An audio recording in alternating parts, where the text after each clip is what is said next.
Hello and welcome back to the Voltage Library. My name is Stacy. This is my co-host Mandy, and we're going to be talking about long COVID today. I figured that was a pretty good topic to discuss today, as many people are still suffering with that. So before we get into it, I just want to make it clear that this channel is only about one thing. It's about the PEMF and terahertz blend device that we use with clients.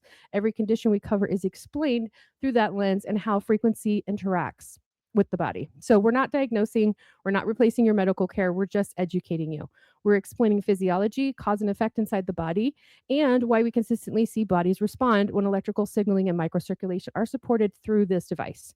So if someone sent you this video and you're curious about that device I'm mentioning, please reach back out to the person who sent this to you. And without further ado, let's get into it. Long COVID. So the term makes it sound like an ongoing viral invasion, like something is still hiding in your tissues for years. But when we examine the biology behind it, what we usually see is not an active infection at all. It's actually a post inflammatory dysregulation pattern. My bad. So when people describe long COVID, the symptoms that I hear from clients all the time are persistent fatigue, exercise intolerance, brain fog, dizziness, dizziness when standing, racing heart, temperature instability, poor recovery, just an overall sickly. That's just how they are. So the cluster of symptoms that they describe to me is not random. It actually points towards a body that actually absorbed a very major inflammatory hit that never fully recalibrated, and we know what that's from. So Exactly. yeah, yeah. So tell us a little bit about that recalibration, Mandy. So that recalibration failure is actually systemic. Yes. During an acute inflammatory response, cytokines surge, and cytokines are immune signaling molecules. Right. So, what they do is they coordinate defense, but Mhm. they can also alter endothelial behavior, mitochondrial function, ion channel behavior, and autonomic tone. So, even when the infection resolves, the immune signaling can remain slightly elevated, not enough to show up as acute illness, but enough to keep the system in a low grade activated state. And that chronic low grade inflammatory signaling changes vascular tone, it changes clotting balance, and it alters energy production. Okay, you're absolutely. So let's go deeper on that vascular layer that you mentioned. Let's dive into that Sure. first. Okay, so the endothelium, it's a big fancy word, but it's the inner lining of the blood vessels. So it's not a passive thing. It regulates the nitric oxide production, the clotting factors, immune cell adhesion, vessel dilation, a bunch of stuff. It has a bunch of roles in the body. So when those inflammatory cytokines activate that endothelium, it becomes more adhesive and more reactive. So nitric oxide production can become dysregulated. And nitric oxide is actually a critical piece of vessel dilation. So if that no, sorry, I'm stumbling today. If nitric oxide signaling is impaired, then the vessels do not dilate properly, meaning they don't do their job properly. They don't contract and expand like they should. So that affects your microcirculation. And if you don't know what microcirculation is, those are those teeny tiny little capillaries in the entire body that the blood has to get to. They're microscopic. And if those get clogged, all kinds of things happen. And that's what we see with long COVID. Exactly, because that microcirculation, whenever we talk about that, we're really referring to the smallest blood vessels in the body. Just Yep. like you said, the capillaries, and this is where oxygen exchange actually happens.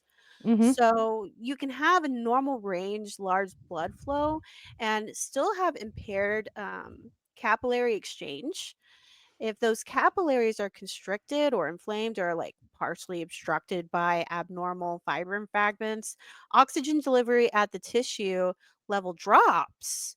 So Yep. even subtle reductions in oxygen delivery can dramatically affect mitochondrial function. Right. And we'll see that oxygen drop in the body. People will report things like tingling. That's a very big symptom of low oxygen in the Oh yeah. microcirculation. Um, and then, we have to talk about the mitochondria, which is a word that's tossed around a lot. So I'm going to try to put it in plain language. So mitochondria are the structures inside your cell that actually make energy. They produce ATP. I'm sure you've heard of ATP. ATP stands for adenosine triphosphate, and that is a scientific term, which I struggle with pronouncing every single time. You'll see that on the video. But what ATP actually is, in simple language, is your body's energy packet. So think of your body as a city. Your ATP would be the electricity to make that city run. So every function in that city requires energy to run, the taxi cabs and the skyscrapers and the signs. And you, if you didn't have energy, electricity, the city would be dark, right? Right. So your heart is using that ATP electricity. Your brain thinks using that ATP electricity. Your muscles use that ATP electricity. Your immune system uses ATP electricity. Your sodium potassium pumps, which maintain your cellular health, also, and they maintain the electrical balance really, also uses ATP. So you see where I'm going with this, right? So Right. ATP is really not like something tangible in the body that you're going to feel directly. It's not like caffeine, it's not like adrenaline, but it's the basic fuel that powers every cellular process under the sun in your body. So when the ATP is abundant, the system will regulate smoothly. Everything starts to go like it should. But when the ATP is low, everything feels harder. Your muscles will fatigue faster. The brain becomes foggy. Recovery slows way down because you're not hitting that repair mode in the body. So the heart becomes unstable under stress and on and on and on. Exactly, exactly. And, here's the crucial piece. ATP production, it's actually driven by voltage. Mhm. So, inside the mitochondria, there's a process called the electron transport chain. Yep. So, electrons move along a series of proteins embedded in the inner mitochondrial membrane. Yep. So, as an electrical move, protons are pumped across that membrane, Mhm. and that pumping creates a difference in electrical charge. And that charge difference is called membrane potential. So that voltage gradient drives an enzyme called ATP, that we were talking about, synthase, which um, physically produces ATP. So ATP production is fundamentally an electrical process.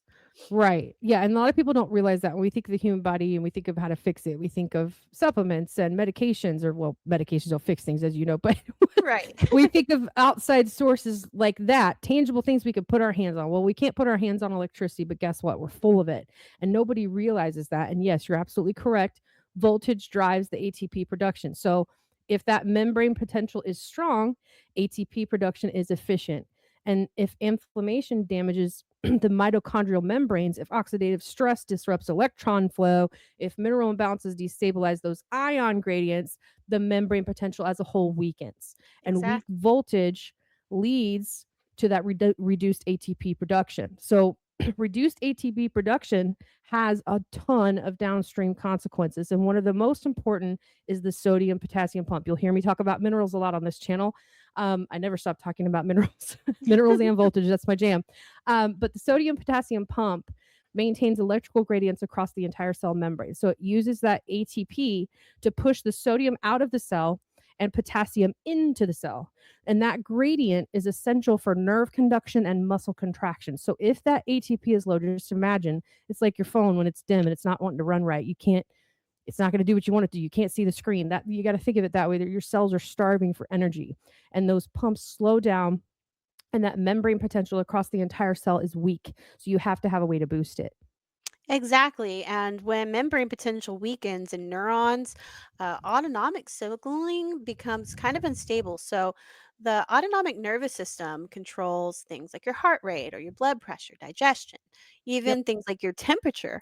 And it operates through precise electrical signaling. So, if those electrical gradients are unstable, signaling it starts to become kind of noisy and hard to decipher. And that noise shows up as things like a racing heart or dizziness when standing, Yep. maybe even poor exercise tolerance or sleep disruption. Now, if you layer that on top of impaired circulation, Yeah, it's when you look at it, you start to peel back the layers. That's why I wanted to do this channel. It's so fascinating how many systems in our body require electricity, yet we're not supplementing electricity. Okay, Right. and that's the crazy part, is that we are electrical beings first, and nobody's talking about that.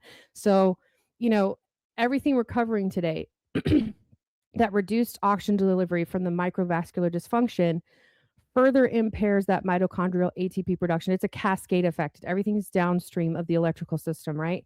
So we have a reinforcing loop because these bodies just get stuck and they just keep going, keep going. All right. So in this slide, it's showing that the inflammation activates the endothelium. The endothelial activation impairs microcirculation. Impaired microcirculation reduces oxygen delivery. Reduced oxygen weakens the mitochondrial membrane potential. Weakened membrane potential reduces ATP production. Reduced ATP destables those ion pumps and membrane potential even further. Autonomic dysregulation amplifies the vessel instability, and that feedback loop just keeps going and going. That loop, that's what's happening inside your body, and I hope that that helps you kind of understand what your body's been trying to yell at you for a long time if you're watching this. Yeah, exactly. And we have to also mention calcium dysregulation Oh yeah. because, inflammation alters calcium channel behavior. Mhm. And that excess intracellular calcium can increase oxidative stress and mitochondrial strain. So, mitochondria are extremely sensitive to calcium overload. So, Mhm. when calcium homeostasis is disturbed, mitochondrial efficiency drops further. And that compounds also ATP reduction. So now we have an endothelial dysfunction, microcirculatory impairment, mitochondrial insufficiency, calcium dysregulation, autonomic instability, and persistently low grade immune activation, kind of all interacting. And Yep. that is the pathology. Yeah, and that's what people don't seem to understand. So I can't tell you how many long COVID like protocols I've seen and people saying telling me what they've taken, clients that I've had an intake, um, and they all are like, I'm taking these high doses of vitamin C. All of these long COVID protocols are always like, take tons of vitamin C. They were even saying it then, but Oh, yeah. actually, as you just stated, that can be detrimental. You don't want to overdo calcium, especially when the body's in distress. Um, and none of these things, because I hate the name long COVID because it indicates that you still have it and you don't. None of this requires an active virus hiding in your tissue. It actually requires a system that absorbed a shock so huge that it's completely thrown off and your body has failed to fully reset its electrical and regulatory balance, which brings us to the whole thing. Well, Stacy, how do we fix that? What do we do to how do we support the voltage? So I'm going to start with talking about the PEMF component.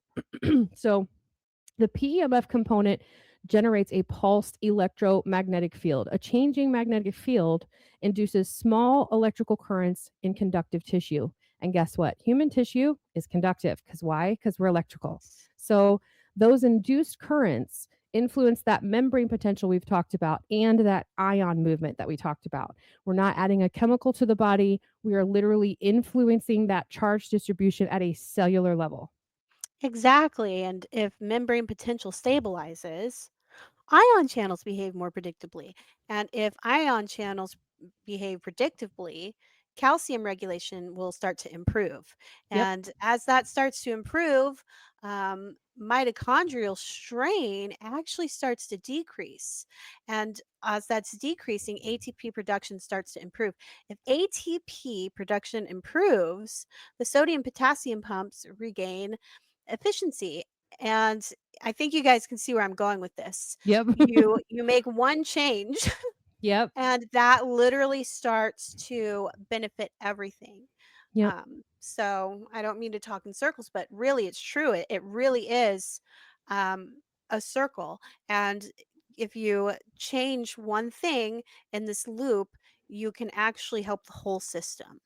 Right. So yeah, once your pump regains that efficiency, that autonomic signaling, that automatic signaling that your body's supposed to do that's all out of whack starts to stabilize. And PMF has also been associated with that nitric oxide signaling that we mentioned. So nitric oxide helps the vessels dilate properly. So improved dilation improves microcirculation. Improved microcirculation improves oxygen delivery. Improved oxygen delivery supports mitochondrial ATP restoration. So now Right. that's just the PEMF part, which is so exciting. That's just the PEMF part. Now we're going to layer in the terahertz, okay? The terahertz component. So terahertz frequencies interact at the molecular level, so very, very small. Water inside the cells is structured around proteins and membranes, and structured water supports charge separation. So improved charge separation strengthens that membrane potential as well. So stronger membrane potential, as we keep repeating, Mm. drives more efficient ATP production, so more energy production. Exactly, exactly. So, what are we supporting? We are supporting membrane potential. We're Yep. supporting ion movement. We are supporting nitric oxide signaling. Yep. We are improving microcirculation. We are encouraging autonomic stabilization. That is a huge one. Yep. And we are choosing stability over stimulation. Right. So long COVID, from a physiological standpoint, is a post-inflammatory dysregulation pattern. And it's involving, again, we're going to go over it again, endothelial irritation, impaired microcirculation, mitochondrial inefficiency, reduced ATP production, calcium imbalance, and autonomic instability. Voltage support addresses the electrical layer underlying these processes in the body. And when that electrical layer stabilizes, the regulatory systems regain coherence. They know what to do. Your body wants to come back into syncopation. Exactly. And whenever that coherence improves, symptoms gradually reduce. And I'm not going to say it's overnight, and I'm not going to say it's through force, but through restoration of cellular efficiency and signaling stability. Exactly. And that's what is the framework. Okay. That's just the framework that is supporting your body's electrical system, getting it where it needs to be, getting it back in sync, kind of knocking it about a little bit like, hey, come on. Just like when your heart stops and they bring out paddles and they jolt your heart back awake.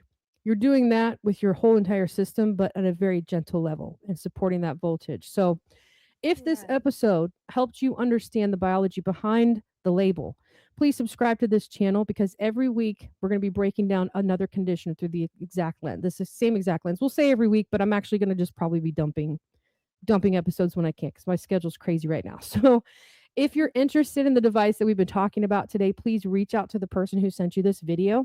And otherwise, we will see you next time. And I think we're doing a couple more today that we're going to dump in. So make sure you stay tuned to the channel because those will be up in a few hours. But otherwise, if you're seeing this later, go check us out. We have multiple episodes. Start with the intro. That's the best place to start. If you stumbled upon this video and you're like, what the heck are these girls talking about? Go to episode 1 and we go over everything there. Mandy, is there anything you wanted to add before we close? Nope, I think that's all. All right, guys, we'll see you next time. High frequency high five. We'll see you later. Ah. All right, bye.